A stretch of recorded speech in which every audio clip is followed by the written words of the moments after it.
پیارے بچوں، باجی سمرین کی طرف سے خوش آمدید۔ آپ سن رہے ہیں دلچسپ کہانیاں۔ آئیں آج کی کہانی سنیں اور لطف اندوز ہوں۔ ایلیا اور کرمل کی چوٹی، پہلا سلاطین 18واں باب۔ خداوند ہی خدا ہے۔ اخیب بادشاہ کو ایلیا پر غصہ تھا۔ نبی پر الزام لگایا جائے کہ بہت عرصے سے اس کی وجہ سے بارش نہیں ہوئی۔ اخیب غصے سے چلایا۔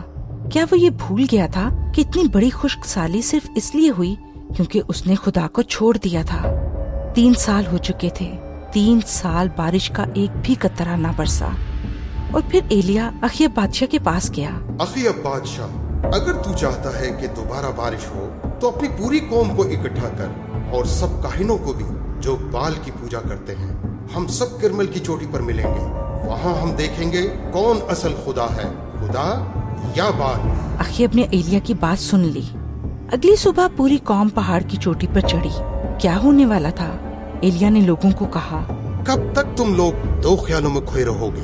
آج فیصلہ کرو، کس کی پوجا کرو گے تم لوگ، خداوند خدا یا پھر بال؟ پوری قوم خاموش رہی۔ انہوں نے دیکھا کہ ایلیا نے مذبح بنایا اور قربانی کے لیے جانور کو اس پر لٹایا۔ بال کے نبیوں نے بھی ایسا ہی کیا۔ رکو، آگ مت جلانا۔ ہر کوئی اپنے خدا سے دعا کرے، اور جس کا خدا آگ جلا دے گا وہی سچا خدا ہوگا۔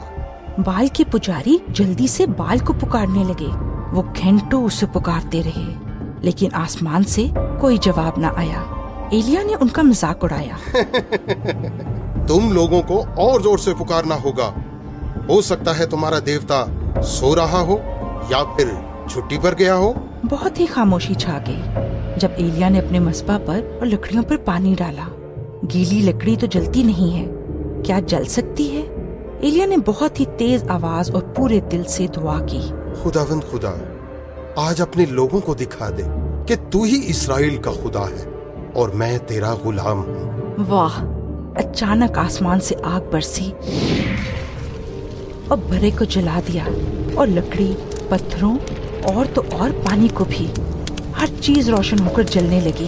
سب لوگوں نے یہ دیکھا اور حیران ہو کر آگے کو منہ کے بل گرے اور ایک ساتھ پکارنے لگے، خداوند وہی خدا ہے، خداوند وہی خدا ہے، خداوند وہی خدا ہے۔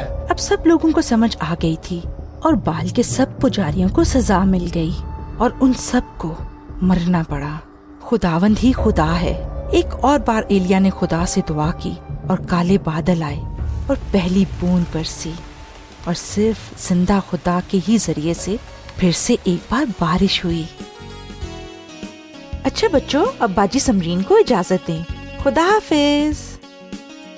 مزید معلومات کے لیے آپ ہمیں اس ای میل پر رابطہ کریں، دلچسپ کہانی @gmail.com DILCHASPKAHANI @gmail.com۔